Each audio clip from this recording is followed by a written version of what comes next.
பரிசுத்த நாமத்துக்கு மகிமை உண்டாவதாக. Glory be to the holy name of the Lord. எபிரேயருக்கு எழுதின நிருபம் 11ஆம் அதிகாரம் 5ஆம் வசனத்துக்கு நம்முடைய கவனத்தை கொண்டு வருவோம். Hebrew 11:5. பரிசுத்த நாமத்துக்கு மகிமை உண்டாவதாக. Glory be to the holy name of the Lord. இங்கே ஏனோக்கு குறித்து அவனுடைய விசுவாசத்தை குறித்து நாம் இங்கே பார்க்கிறோம். We see about Enoch and his faith. ஓரளவு நமக்கு ஏனோக்கை பற்றி நமக்கு ஓரளவு தெரியும். Already we knew about something about Enoch. ஏனோக்கு குறித்து நீங்கள் பிரசங்கம் கேட்டிருப்பீர்கள், பிரசங்கம் பண்ணியிருப்பீர்கள், பலவிதமான தூதுகளை கேட்டிருக்கலாம். You might have heard various messages about Enoch and you might have இந்த மாலை வேளையில நம்முடைய சிந்தைக்கு தேவன் அதை கொண்டு வர விரும்புகிறார்.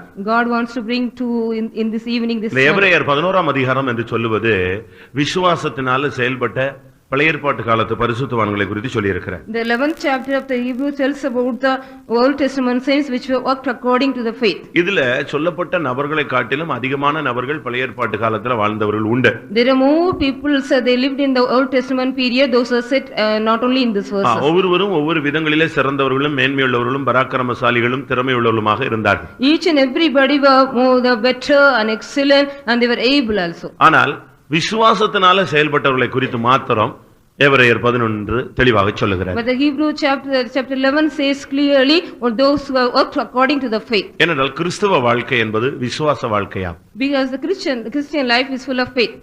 விசுவாசம் இல்லாமல் ஒரு மனிதன் தேவனுக்கு பிரியமா இருப்பது கூடாத ஒரு காரியம். It is impossible to please God without faith. விசுவாசம் இல்லாமல் ஒரு விசுவாசி செயல்படக்கூட முடியாமல் காணப்படுவார். The believer also cannot work without any faith. அதனால கிறிஸ்தவ வாழ்க்கைக்கு இந்த புதிய ஏற்பாட்டு காலத்துல ஒரு மனிதன் எடுத்துக்கொள்ளப்பட வேண்டுமானால் அவனுக்கு விசுவாசம் அவசியப்படுகிறது. In the New Testament period, if a man want to take up, he need faith. இன்றைக்கு நம்முடைய விசுவாசத்தின் தன்மை என்ன? What is our state of faith today? விசுவாசத்தினாலே அவன் மரணத்தை காணாதபடிக்கு எடுத்துக்கொள்ளப்பட்டான் என்று சொல்லியிருக்கிறார். It is said by faith he was translated without seeing the death. எடுத்துக்கொள்ளப்படுதல் என்பது புதிய ஏற்பாட்டு சத்தியம். In the New Testament truth is taken away or translated. ஒரு தேவனுடைய பிள்ளை எடுத்துக்கொள்ளப்படுவது என்பது புதிய ஏற்பாட்டு சபைக்கு உள்ளதான முக்கியமான ஒரு அனுபவம். It is a New Testament experience. A child of God should be taken away. பழைய ஏற்பாட்டிலே 2 பேர் எடுத்துக்கொள்ளப்பட்டார்கள். In the Old Testament period 2 people were taken up. ஒன்று எலியா, மற்றொன்று Enoch. One is Elijah and Enoch. ஏனோக்கு எலியா இந்த 2 பேர் தான் எடுத்துக்கொள்ளப்பட்டவர்கள். Elijah and Enoch were taken up. ஆனா மற்ற ஆர்சி மற்ற பைபிள்ல மற்ற மார்க்கங்கள்ல சொல்றது என்னன்னா எலியாவும் ஏனோக்கும் மோசேன்னு சொல்லுவார். In the other the RC Bible or other religion they are saying Enoch and Moses. ஆனா மோசே மரித்தான் என்று தெளிவாக சொல்லப்பட்டிருக்கிறது. But it is clearly said Moses was died. அந்த எடுத்துக்கொள்ளப்படுதல் புதிய ஏற்பாட்டு சத்தியம். The translation is only the New Testament truth.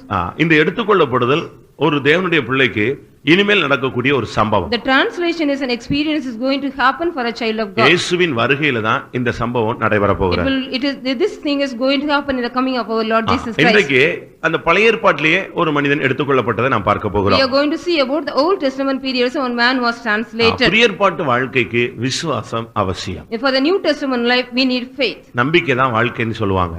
Confidence only life the people say. நம்பிக்கை இல்லாத வாழ்க்கை அது ஒரு இருள் சூழ்ந்த ஒரு வாழ்க்கை. Without any faith, the life without confidence is a life full of dark. இந்த உலகத்துல ஒருத்தர் நம்பி தான் வாழ்ந்து கொண்டிருக்கிறோம். In the world also we are believing each other and living. புருஷன் மனைவியை நம்ப வேண்டும். The husband should believe the wife. மனைவி புருஷனை நம்ப வேண்டும். The wife should believe his பெற்றோர்கள் பிள்ளைகளை நம்ப வேண்டும். The parents should believe their children. இந்த நம்பிக்கை இல்லாத விசுவாசம் இல்லாத பட்சத்துல வாழ்க்கையில சந்தேகங்களும் பிரச்சனைகளும் அதிகரிக்கிறது. Unless we don't have confidence in our life we are having more doubts. இந்த நம்பிக்கை இந்த பாசம் அன்பு இவைகளெல்லாம் மனித சம்பந்தப்பட்டது. The confidence love and everything is related to man. அந்த விசுவாசம் என்பது தேவனுக்கும் மனிதனுக்கும் சம்பந்தப்பட்ட ஒன்று. But faith is related to God and man. இங்கே விசுவாசத்தினாலே ஏனோக்கு மரணத்தை காணாதபடிக்கு எடுத்துக்கொள்ளப்பட்டார். Here by faith Enoch was translated without seeing the death. முதலாவது ஒரு ஆவிக்குரிய விசுவாசிக்கு ஆவிக்குரிய வாழ்க்கையில மரணம் வரக்கூடாது. For a believer he should not see any death in the faith. ஆவிக்குரிய வாழ்க்கை என்னைக்குமே மரணத்தை சந்திக்க கூடாது. The spiritual life should not meet any death. எழுத்தின் பிரகாரமாக மரணம் நமக்கு வரலாம், நம்முடைய இந்த உலக ஓட்டத்தை நாம் முடிக்கலாம். According to the literally we can get a death, we can finish our course. ஆனா ஆவிக்குரிய வாழ்க்கையில விசுவாச வாழ்க்கையில பரிசுத்த வாழ்க்கையில தெய்வீக வாழ்க்கையில மரணம் சம்பவிக்க கூடாது. But there should not be no death in our spiritual life or faithful life or holy life. ஆவிக்குரிய வாழ்க்கையில ஒருத்தன் ஒருத்தன் மரிச்சு போயிட்டான்னு சொன்னா அவன் இந்த உலகத்துல வாழ்ந்ததுல பிரயோஜனம் கிடையாது. There is no use of living in this world if a man die in his faith. இன்னைக்கு ஆவிக்குரிய வாழ்க்கை நம்மள எத்தனை பேருக்கு தெளிவாக உயிரோடு ஜீவனோடு இருக்கிறார்? How many of us our life, our spiritual lives are living and true?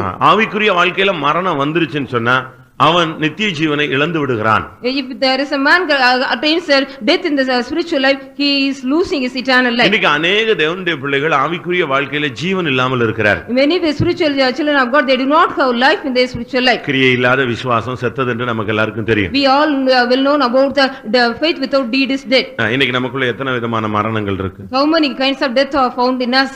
லௌகிக துக்கம் எதை உண்டு பண்ணுகிறது? மரணத்தை உண்டு பண்ணுகிறது. The world is or brings death to us. லௌகிக உலக பிரகாரமான ஒரு துக்கம் உங்களை சார்ந்து விட்டால் தாக்கி விட்டால் உங்களுடைய வாழ்க்கையில மரணம் சம்பவிக்கிறார். The sorrow of the world if it comes unto you means it makes a death in you. ஒன்று நமக்கு மரணம் இருக்க கூடாது. But first of all we should not have any death in us. இன்னைக்கு நம்முடைய வாழ்க்கை எப்படி இருக்கிறது? How is our life today?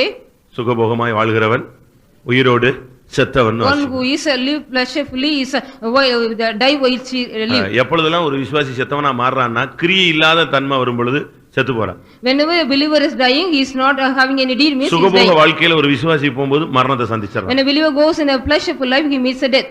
பல விதங்கள்ல இன்னைக்கு உலகத்துல மரணம் சம்பவிக்கிறதை பார்க்கலாம். We can see the various ways that death is happening in the world. இன்னைக்கு நமக்குள்ள எத்தனை தரம் இந்த மரணம் வருது? How many times we also get this death in us?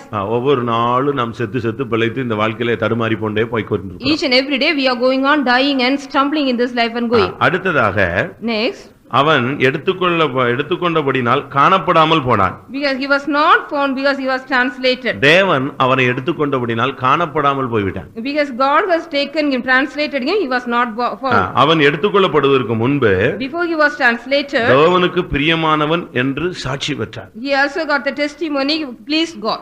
சபையில ஒரு விசுவாசி எடுத்துக்கொள்ளப்படணும்னா முதலாவது ஆண்டவருக்கு பிரியமானவன் சாட்சி வரணும். If a believer want to take up means he has to get a testimony from God, he pleases God. ஒருவேளை உங்க பெற்றோர்களுக்கு நீங்க பிரியமான பிள்ளைகளா இருக்கலாம். You may be a pleasing children to your parents. சபையில ஊழியர்களுக்கு ஒரு பிரியமான விசுவாசியாக இருக்கலாம். You are a pleasing believer to the servants of God in the church. உங்கள் மேல மற்றவர்கள் பிரியமா இருக்கலாம், நீங்கள் மற்றவர்கள் மேல பிரியமா இருக்கலாம். You may be pleasing others or others may be pleasing upon you. ஆனால் தேவனுக்கு நீங்கள் பிரியமானவர்களா என்பதை நீங்கள் சிந்தித்து பார்க்கணும். You have to test yourselves or remember yourself that are you pleasing God. வேதத்துல ஒரு 4-5 பேர் தான் கர்த்தருக்கு பிரியமானவர்கள் என்று பைபிள் சொல்லுது. The scripture says only 4 or 5 people are very pleasing to God. அநேக இடத்துல ஆண்டவர் பிரியமா இருந்ததில்லைன்னு தான் நம்ம வாசிக்கிறோம். In many places God there was not pleased with it. 1 கொரிந்தியர் 10 ன்னு நினைக்கிறேன். அங்கே சொல்லப்பட்டிருக்கிறது அநேக இடத்தில் ஆண்டவர் பிரியமாய் இருந்தது இல்லை. God was not pleased with them in among the many people. 1 கொரிந்தியர் 10:5. 1 Corinthians 10:5. அவர்களில் அதிகமானவர்களிடத்தில் தேவன் என்ன செய்யல? பிரியமாவே இருக்கல. God was not well pleased with many தாவீது ஆண்டவருக்கு பிரியமானவன் சொல்லி இருக்கு. It is said David was very well pleased. தானியேல் ஆண்டவருக்கு பிரியமானவன் சொல்லி இருக்கு. David Daniel also was a believer one. இங்கே ஏனோக்கு தேவனுக்கு பிரியமானவன் சொல்லி இருக்கு. Enoch also was a man pleased to God. ஒன்று அவனுடைய வாழ்வில மரணம் கிடையாது. One thing in his life there was no death. இரண்டாவது விசுவாசத்தினால அவன் வாழ்ந்த ஒரு மனுஷன். Secondly he lived by faith. மூன்றாவது Thirdly, அவனுடைய வாழ்வில் அவன் தேவனுக்கு பிரியமானவன். in his life he was very pleased man to God. நம்ம எல்லாம் எப்படி இருக்கிறோம்? How are we now? ஆண்டவர் நம்ம மேல பிரியமா இருக்கிறாரா? Is God is pleasing with us? நான் உங்கள்ட்ட பிரியமா இருக்கிறது பெரிய காரியம் இல்ல. It is not a matter I am pleasing with you. தேவன் நம்ம மேல பிரியமா இருக்கிறாரா என்பதை பார்க்கணும். We have to see whether God is pleased with us or not. தேவனுக்கு பிரியமான ஒரு வாழ்க்கை இந்த உலகத்துல வாழாம நம்ம பைபிள் தூக்கிட்டு சுத்துறதுல பிரயோஜனம் கிடையாது. There is no use of roaming around with the Bible if God doesn't like us. உன்னுடைய கிரியைகள் ஆண்டவருக்கு பிரியமா இருக்கணும். Your deeds should be pleased to God. உன்னுடைய பேச்சு ஆண்டவருக்கு பிரியமா Your இருக்கணும். word should be pleased to God. அதனால தான் தாவீது என்ன சொல்லுகிறான்? So what David says, என் வாயின் வார்த்தைகளும் the words of my mouth என்னுடைய இருதயத்தின் தியானமும் and the meditation of my heart உம்முடைய சமூகத்துல உமக்கு பிரீதியாக இருப்பதாக. let it be acceptable to thee in thy வாயின் presence. வார்த்தையும் இருதயத்தின் தியானமும் ஆண்டவருக்கு பிரியமா இருந்தா நீங்க ஆண்டவருக்கு பிரியமா இருக்கீங்கன்னு அர்த்தம். If your words of the mouth and your meditation of heart is pleased unto God, you are pleased to God. உன்னுடைய வாயின் வார்த்தைகளும் இருதயத்தின் தியானமும் தெய்வீகம் இல்லாம இருக்கும் பொழுது நீ ஆண்டவருக்கு பிரியமானவன் சொல்றதுல பிரயோஜனம் கிடையாது. There is no use of saying if your words of your mouth and the meditation of your heart is not pleased unto God. இன்றைக்கு நம்மில வாழ்க்கையை நாம் கொஞ்ச நேரம் சிந்தித்து பார்ப்போம். Today we are going to meditate our life for a little time. எப்படி இந்த அனுபவத்தை அவன் பெற்றுக்கொண்டான்? How did he receive this experience? இதை நம்முடைய வாழ்க்கையோட நம்ம ஒப்பிட்டு இப்ப பார்க்க போறோம். We are going to compare this with our life ஒன்னு today. விசுவாசத்தினால அவன் இருந்தான். He was with faith. இரண்டாவது மரணத்தையே காணல. Secondly, he did not see death at all. மூன்றாவது ஆண்டவருக்கு பிரியமானவனா வாழ்ந்தான். Thirdly, he lived a man pleased God. எப்படி வாழ முடிந்தது? How did he live? எல்லாராலும் அப்படி வாழ முடியுதா? All can live accordingly? எப்பொழுதும் ஆண்டவரை மாத்திரம் ப்ளீஸ் பண்ணி வாழக்கூடிய வாழ்க்கையை நம்ம வாழ முடியுதா? Can we live every time pleasing God only? நமக்கு பைபிள் ஸ்டடி கிடைக்குது. We get a Bible study. காத்திருப்பு கூட்டம் கிடைக்குது. We are having the tarrying meeting. ஆராதனை கிடைக்குது. We get services. எத்தனையோ பிரசங்கம் கேக்குறோம். We hear many preachers. Bible படிக்கிறோம். We read Bible. ஜெபம் பண்றோம். We pray well. உபவாசம் எடுக்கிறோம். We take fasting. பட் நம்முடைய வாழ்க்கையில இது நம்மளால செயல்படுத்த முடியுதா? Can we able to activate in our life this? எத்தனை பேருடைய வாழ்க்கையில விசுவாசத்துல நிக்க முடியுது? மரணம் இல்லாத ஆவிக்குரிய வாழ்க்கையை செயல்படுத்த முடியுது? எத்தனை பேருக்கு ஆண்டவருக்கு பிரியமா வாழ முடியுது? How many of our life we can stand for without death and can we please God? எப்படி அவனுக்கு அப்படிப்பட்ட ஒரு தெய்வீக வாழ்க்கை வாழ முடிந்ததுங்கிறது தான் நாம் படிக்க போறோம். We are going to study how did he live a divine life. இப்படி இருக்கணும் இப்படி இருக்கணும் இப்படி இருக்கணும்னு சொல்றது ரொம்ப simple. It is very easy. You have to be like this and that. அது நீங்க சொல்லலாம், நானும் பிரசங்கம் பண்ணலாம். You also say I also can ஆனா preach. எப்படி அவனால இருக்க முடிஞ்சதுங்கிறது நமக்கு தெரிஞ்சாதான் நாம இருக்க முடியும். If we only know how he could able to stand like that, we can also be. எப்படி அவனால அப்படி இருக்க முடிந்தது? How he could be there. அத தான் நம்ம இப்ப படிக்க போறோம். That only we are going to study. ஏனோக்கு என்று சொன்னால் ரெண்டு அர்த்தம் இருக்கு. There are two meanings Enoch. ஒன்று பிரதிஷ்டைன்னு அர்த்தம். One is consecration. ஏனோக்குன்னு சொன்னா பிரதிஷ்டைன்னு அர்த்தம். Enoch means consecration. இன்னொரு அர்த்தத்தை நான் திரும்ப சொல்றேன். I will tell you the next meaning. இன்னொரு அர்த்தம் கற்றுக்கொண்டவன் அர்த்தம். And another meaning is one who learned.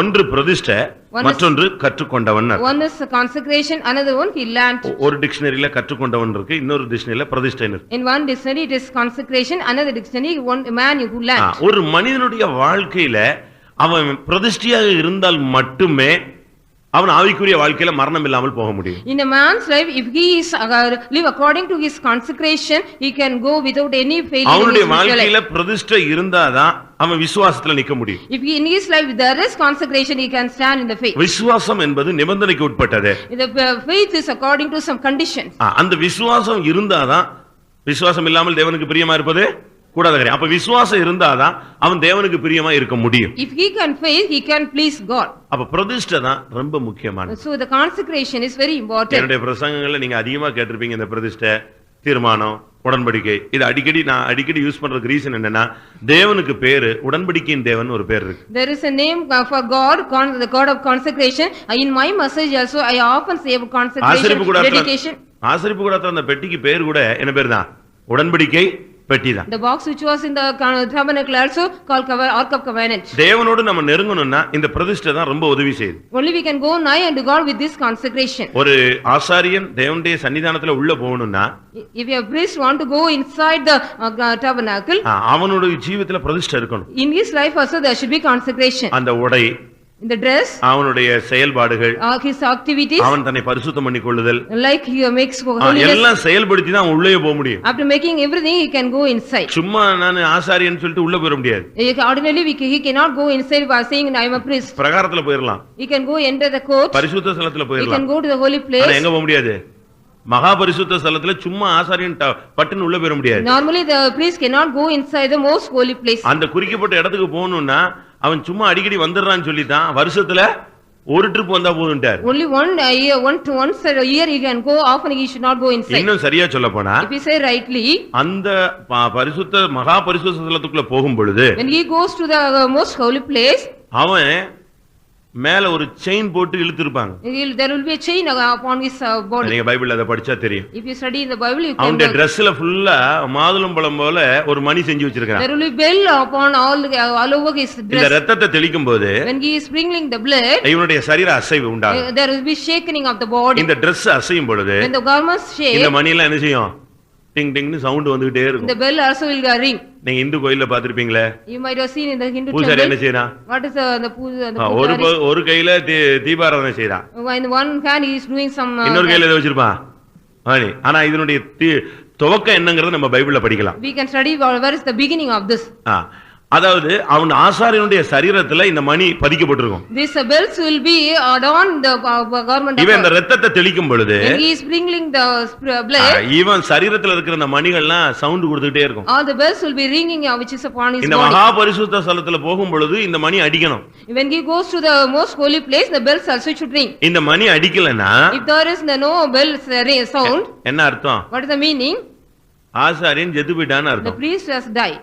மகா பரிசுத்த ஸ்தலத்துக்குள்ள பிரவேசிக்கும் பொழுது அவன் சரியான விதத்துல தன்னை பரிசுத்தம் பண்ணிக்கொண்டு உள்ளே பிரவேசிக்காதபடினால அவன் உள்ளே பிரவேசித்த இடத்துல நெஞ்சாச்சு கர்த்தரால அடிக்கப்பட்டு செத்து போயிட்டான். Because he is beaten by God and death, because he has not qualified by himself well and went inside the holy place. இப்போ என்ன செய்யறது? Now what we can do? யார் போய் உள்ள தூக்குறது? Who can go and take him out? சத்தம் வரலன்னா ஆசாரியன் செத்துட்டான்னு அர்த்தம். If there is no bell ringing means the priest. அதனால அவன் வெளியே உள்ள போகும் பொழுது அவன் பாடியோட கால்ல இணைந்து ஒரு செயினை போட்டு வச்சிருப்பான். They will be putting on chain when he goes inside. செத்து போயிட்டான்னு சொன்ன உடனே எதை இழுத்துறணும்? செயினை பிடிச்சு வெளியே இழுத்துற வேண்டிய ஆளு. He dies means they have to drag him by chain. என்ன உள்ள போனா சாதாரண மனுஷன் நெஞ்சிடுவான், அவன் செத்துருவான். If a normal man go inside, he will also die. அதனால தான் இன்னைக்கு நீங்க இந்து கோயில்ல போய் பாத்தீங்கன்னா அவன் முதல்ல உள்ள போன உடனே அடிச்சிட்டே இருக்கான், பெல் அடிச்சிட்டே இருப்பான். In the Hindu temple when they go means they will go on ringing the bell. நல்லா புரிஞ்சுக்கொள்ளுங்க, இதுக்கு காரணம் பிரதிஷ்டையின் குறைவு. That is a less of a lack of consecration. ஒவ்வொரு விசுவாசிக்கும் ஒரு பிரதிஷ்டை இருக்கு. Each and every believer has a consecration. ஒவ்வொரு ஊழியக்காரனுக்கும் ஒரு பிரதிஷ்டை Each இருக்கு. and every workers of God has a ஒரு consecration. விசுவாசியும் ஊழியக்காரனும் 24 hours இந்த பிரதிஷ்டையின் சட்டத்துக்குள்ள அந்த வட்டத்துக்குள்ள தான் அவன் நிக்கணும். Each believer and the servants of God should be in this round of consecration for 24 hours. எப்படியும் வாழலாம் இல்ல, இப்படித்தான் வாழணும்ங்கறது தான் கிறிஸ்தவம். We cannot live any way, but we have to live according to some way. இந்த மார்க்கத்துக்குள்ள தான் நீ நிக்கணும், இந்த வட்டத்துக்குள்ள தான் நிக்கணும். You have to be in this round. இந்த வட்டத்துக்குள்ள இருந்தாதான் உன்னுடைய வாழ்வு பாதுகாக்கப்படும். If you are in this round, your life will be saved. அதனால ஊழியக்காரனுக்கு ஒரு பிரதிஷ்டை இருக்கு. There is a separate consecration. விசுவாசிக்கு ஒரு பிரதிஷ்டை இருக்கு. For a believer also separate அந்த consecration. ரெண்டு பேருமே அந்தந்த பிரதிஷ்டையில நின்னுட்டே இருக்கணும். They should be going on standing in their own இந்த consecration. பிரதிஷ்டையில கொஞ்சம் மீறும் பொழுது நமக்குள்ள மரணம் வந்து. If we get a small violation in our consecration, we get death. அதனால எப்பொழுதுமே பிரதிஷ்டையின் வாழ்வு நமக்கு இருக்கணும். Every time, so we need the consecration of life. சொந்தக்காரன் வீட்டுக்கு போனாலும் சரி, We go to the relative's house. உங்க வீட்டுக்கு போனாலும் சரி, We go to your own house. ரட்சிக்கப்படாத மற்றவங்க வீட்டுக்கு போனாலும் We சரி, go to the other இல்ல unbelievers' house. ரட்சிக்கப்பட்ட விசுவாசி வீட்டுக்கே போனாலும் If we சரி, go to the other believers' house, சபைக்கு வந்தாலும் சரி, we come to the church. எந்த இடத்துலயும் உனக்குன்னு ஒரு பிரதிஷ்டை இருக்கும், அதுலயே தான் நீ செய்யணும், நிக்கணும். Wherever you go, you need a consecration. You have to stand on that. இப்ப போலீஸ் நீங்க எடுத்துக்கங்களேன், போலீஸ் You take police. ஒரு பீட்ல ஒரு போலீஸ் நிக்கிறான்னு வச்சுக்கோங்க. There is a police in that place. அவனுடைய லிமிட்டுக்கு தாண்டி ஒருத்தன் ஆக்சிடென்ட் ஆயிட்டா கூட இவன் எங்க இருந்து எங்க போக மாட்டான், அங்க போக கூடாது. If a man go beyond the limit and get an accident, he will not go there. இல்ல ஒரு குறிக்கப்பட்ட எல்லையை வச்சுக்கோங்க, அந்த இந்த வட்டத்துக்குரியது போலீஸ் எல்லைன்னு போட்டிருப்பான்.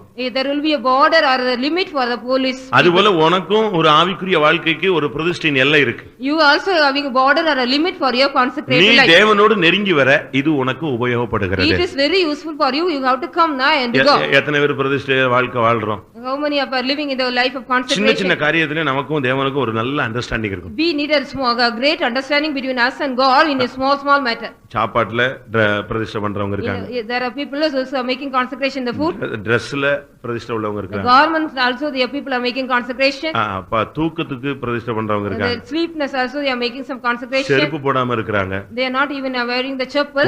கொடை எடுக்காம இருக்காங்க. They were not using umbrella. இப்படி ரொம்ப பிரதிஷ்டை அவங்கவங்க ஒவ்வொரு தூண்டுதலுக்கு ஏற்றவனமா அவங்களுக்கு ஏவுதல் கிடைச்சது மாதிரி பண்ணி வச்சிருக்காங்க. According to their own motives, they are using some consecration. அதுல நீ சரியா உண்மையா இருந்துட்டே You போணும். have to go on truthfully in that. இன்னைக்கு நம்ம எத்தனை பேருக்கு இந்த பிரதிஷ்டையில் நமக்கு உண்மையா இருக்க முடியும்? How many of you can able to be truthful in those அந்த consecrations? பிரதிஷ்டையில இருந்தாதான் உன்னுடைய வாழ்வுல தேவனுடைய தீர்க்க தரிசனமோ இல்லாவிட்டால் கிருபைகளோ சரியான விதத்துல வேலை செய்யும். If you are having the consecration, the prophecy of God or the work of God will be happening in your life பிரதிஷ்டை properly. உள்ள மனுஷனுக்கு தான் தீர்க்க தரிசனம் வரம் கரெக்டா வேலை செய்யும். Only the man who is having the consecration, the prophecy will work properly. பிரதிஷ்டை உள்ள மனுஷன் தான் பிரசங்கம் பண்ணா எஃபெக்ட்டா இருக்கும். If a man having consecration, if he preach, it will be effective.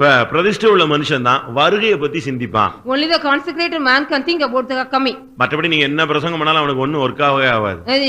Otherwise, if you preach anything, it will not work for him. நம்முடைய வாழ்க்கையில பிரதிஷ்டை இருந்தாதான் அடுத்த ஸ்டெப் நமக்கு நல்லா இருக்கும். If in our life if there is consecration, the next step will be clear.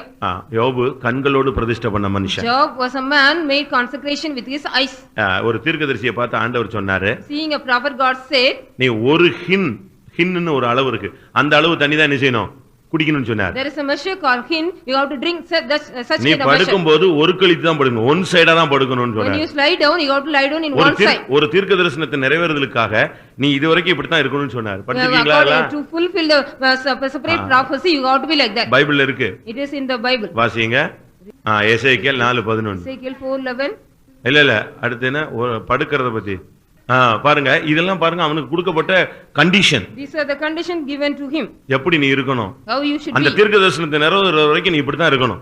Till the fulfillment of the prophecy you should be like this. அவன் அப்படி தான் இருந்தான். He also was like that. நம்முடைய வாழ்க்கையில் நம்ம எத்தனை பேர் இப்படி இருக்கிறோம்? How many of us like this in this life? ஆவிக்குரிய வாழ்க்கைங்கிறது பிரதிஷ்டையில இருக்கணும். In the spiritual life we should be in the consecration. உலகத்தை நம்ம தகாத விதமா அனுபவிக்க கூடாது. We shouldn't enjoy the world unequally. நீ நல்ல விசுவாசினா, நல்ல ஒரு ஊழியக்காரனா, உனக்கு அடிக்கடி இந்த பிரதிஷ்டையின் நினைவு கூறுதல் வந்துகிட்டே இருக்கும். If you are a good believer, you need the you should remember often about the consecration. Bible என்ன சொல்லி இருக்கு? What the scripture says? அவருடைய பரிசுத்தத்தின் நினைவு கூறுதலை கொண்டாடுங்கள்னு சொல்லி இருக்கு. You celebrate the remembering of the remembrance. அவருடைய பரிசுத்தத்தின் நினைவு கூறுதல்னா என்ன?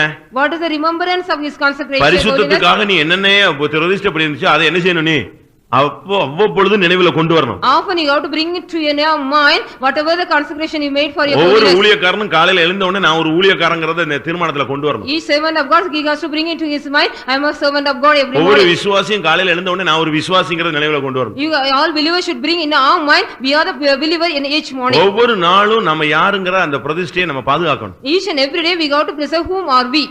இந்த பிரதிஷ்டையில இருந்ததனால தான் அவனுக்கு வருகையை பத்தி சிந்தை வந்துருச்சு. Because he was on this consecration, he could remember about the coming of God. இவனுக்கும் வருகைக்கும் சம்பந்தமே கிடையாது. There is no relation between him and the coming of God. இவர் பழைய ஏற்பாட்டு காலத்து பரிசுத்தவான். He was a saint of the Old Testament. ஆனா இவன் வாயில இருந்து என்ன வருது?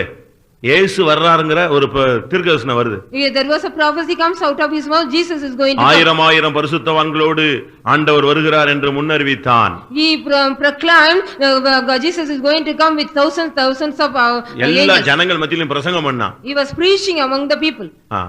யூதா 14 யூதாவுல 14:15 வாசிச்சு பாருங்க. Judah 14 பத்தி அழகாக ஒரு தீர்க்கதரிசனம் சுமார் 6000 ஆண்டுகளுக்கு முன்னால சொன்ன ஒரு ஆள். He was a man prophesied before 6000 years about the coming of God. ஆயிரம் பரிசுத்தவான்களோடு இயேசு என்ன செய்றார்? வர்றாருன்னு அன்னைக்கே தீர்க்கதரிசனம் சொல்லி வச்சிட்டான். He was prophesied on that day that Jesus is coming with 10,000. எப்படி அவனால அந்த வருகையை எதிர்நோக்கி இருக்க முடிந்தது? How he could expect those coming? எப்படி அப்படிப்பட்ட ஒரு தீர்க்கதரிசனம் அவனுக்கு கிடைத்தது? How did he got such kind of prophecy? எப்படி அப்படிப்பட்ட ஒரு வார்த்தையை தைரியமா சொல்ல முடிந்தது? How did he say such a boldly God? அவனுடைய பிரதிஷ்டையின் வாழ்க்கை. Because of the life of his consecration. நீங்க மத்தவங்களுடைய பிரதிஷ்டையை உடைச்சிருக்கீங்களா? Have you broken the others consecration? உங்க பிரதிஷ்டையை உடைக்கிறத விட்டுருங்க. You leave it what you are breaking your அது consecration. டெய்லி உடைச்சு ஓட்டிக்கிட்டே போறோம். Every day you are going on breaking and again காலையில உடைக்கிறது, மத்தியானம் தோத்திரம் தப்பு பண்ணிட்டாமா. Morning we are breaking, afternoon we are praising. ஓம் பிரதிஷ்டையை உடைக்கிறது சேர்க்கிறது ரெண்டாவது. நீ மத்தவங்க பிரதிஷ்டையை எத்தனை பேருடைய பிரதிஷ்டையை உடைச்சிருக்கிற? How many of others consecration have you broken? ஒரு தீர்க்கதரிசி போய் ஒரு தீர்க்கதரிசனம் சொன்னான். A prophet went and prophesied. அவனை ராஜாவை கூப்பிட்டு நீ இரு நான் உன்னை கனம் பண்றேன்னு சொன்னான். The king said I will be honor you be here. அவன் சொன்னா இல்ல நான் ஒண்ணுமே இந்த இடத்துல புசிக்கவும் கூடாது குடிக்க கூடாதுன்னு ஆண்டவர் சொல்லிட்டாரு. He said the Lord said I should not eat or drink anything in this place. இத ஒரு தீர்க்கதரிசியின் பையன் அங்க இருந்து கேட்டுட்டு இருந்தான். A son of another prophet was hearing this. அவன் போய் தன்னுடைய தகப்பன்ட்ட இப்படி ஒரு தீர்க்கதரிசி தீர்க்கதரிசனம் சொல்லிட்டு போயிட்டு இருக்கான். He also went and told his father a prophet came. இவன் உடனே தன்னுடைய பையனை அனுப்பி immediately he sent his son. கர்த்தர் ஏன்ட்ட ஒன்னு சொல்லி இருக்காரு, உனக்கு சாப்பாடு கொடுக்க சொல்லி இருக்காருன்னா. The Lord was said me ஒரு பொய்யை சொல்லி அவனுடைய பிரதிஷ்டை நெஞ்சாச்சே உடைச்சிட்டான். By saying a lie he has broken his अनेक புருஷன்மார் மனைவியுடைய பிரதிஷ்டையை உடைக்கறாங்க. Many husbands are break the अनेक மனைவிமார்கள் புருஷனுடைய பிரதிஷ்டையை உடைக்கறாங்க. Many wives are breaking the consecration of the husband. மற்றவங்களுடைய பிரதிஷ்டையை உடைக்கிறதுக்கு உனக்கு உரிமை கிடையாது. You don't have any right to break the consecration of others. அடுத்ததாக next ஒரு சாதாரண மனுஷன் தான் Enoch. He was an ordinary man. அவனால எப்படி இப்படி வாழ முடிந்தது? how could he live? பெரிய ஒரு அதிசயம் என்னன்னா, what was a great wonder? 65 வயசுல அவன் ரட்சிக்கப்பட்டான். He was saved in the year of 65. 65 வருஷம் அவன் ரட்சிக்கப்படல. He did not saved it. பிறந்ததிலிருந்து இருந்து 65 வருஷம் கழிச்சு தான் அவன் தேவனை அறிந்து ஏற்றுக்கொண்டான். After 65 years only he knew about God and accepted அதுக்கு பிறகு ஒரு 300 வருஷம் வாழ்ந்தான். After that he lived for 300 years. இந்த 300 வருஷமும் ஒரு நாள் கூட பின்மாற்றத்தை சந்திச்சது கிடையாது. He did not meet any backsliding for this 300 years. ஆதியாகமம் 5ஆம் அதிகாரம் Genesis 5 21ஆம் வசனத்திலிருந்து 24ஆம் வசனம். 21 to 24. 65 வயசான பொழுது அவன் என்ன செய்தானா? மெத்துசலாவை பெற்றான். மெத்துசலாவை பெற்ற பின் 300 வருஷம் யாரோட சஞ்சரித்தான்? தேவனோடு சஞ்சரித்தான். When Enoch, when he was 65 years, he begot Methuselah. After that, he lived for 300 years. அந்த 300 வருஷமா ஆண்டவரோடு சஞ்சரித்தான். That for through those 300 years, he lived நல்லா with கவனிங்க. God. Listen well. 300 வருஷம் எப்படி அவனால தேவனோடு நடக்க முடிஞ்சது? How could he live, walk இங்க with God 4 for வருஷம் 300 years? விசுவாசியா இருக்கிறதுக்கு முன்னாலேயே 40 trip விழுந்துறான். Before being a believer for 4 years, he is falling for 40 times. புதுசா வந்த விசுவாசி திடீர்னு பார்த்தா ஆளை காணோம். ஐயோ இது பயங்கர டஃபா இருக்குன்னு ஓடிறான். The new believer is go run away. If we see him, he is not here. இன்னும் பாதி பேர் இங்க இருந்து விழுந்து டெய்லி எழும்பிட்டே இருக்கான். The half of them, they are being here and falling every day and getting up. சஞ்சரித்து கொண்டிருந்தான்னு சொன்னா நடந்து கொண்டிருந்தான்னு அர்த்தம். It is the meaning he was walking with God. ஆண்டவரோடு 300 வருஷம் நடந்த ஒரே ஆள் இவன் ஒருத்தன் தான். He was the only person he walked with God. 300 years ஆண்டவரோடு நடக்கணும்னா பெரிய ஒரு தெய்வீக அனுபவம். It was a divine nature. He walked with God for 300 years. ஒரு பிள்ளை நீங்க இந்த கடவரைக்கு கூட்டி போங்க, எவ்வளவு தூரம் உங்க கூடயே வரான்னு பார்க்கலாம். You can take your child to the shop. நீங்க முன்னால போனா அவன் கொஞ்சம் தூரம் பின்னால வருவான், இல்லனா அந்த தெருல வருவான். நீ போய் சேர், நான் பின்னாலேயே வரமா, அடுத்த தெருவிலேயே வருவான். நீங்க கையை பிடிச்சு இழுத்து அடிச்சு கொண்டு போனாதான் அவன் எங்க வருவான், ஒழுங்கா வந்து சேருவான், அழுதுகிட்டே வருவான். If you take him, he will go to the other street or he will come back of you. You have to catch him and go, then only he will come with you. ஆனா இவன் 300 வருஷம் ஆண்டவரோடு நடந்தான். அதே நேரத்துல குடும்ப வாழ்க்கையும் செயல்பட்டு கொண்டே இருந்தான். He was walking with God for 300 years.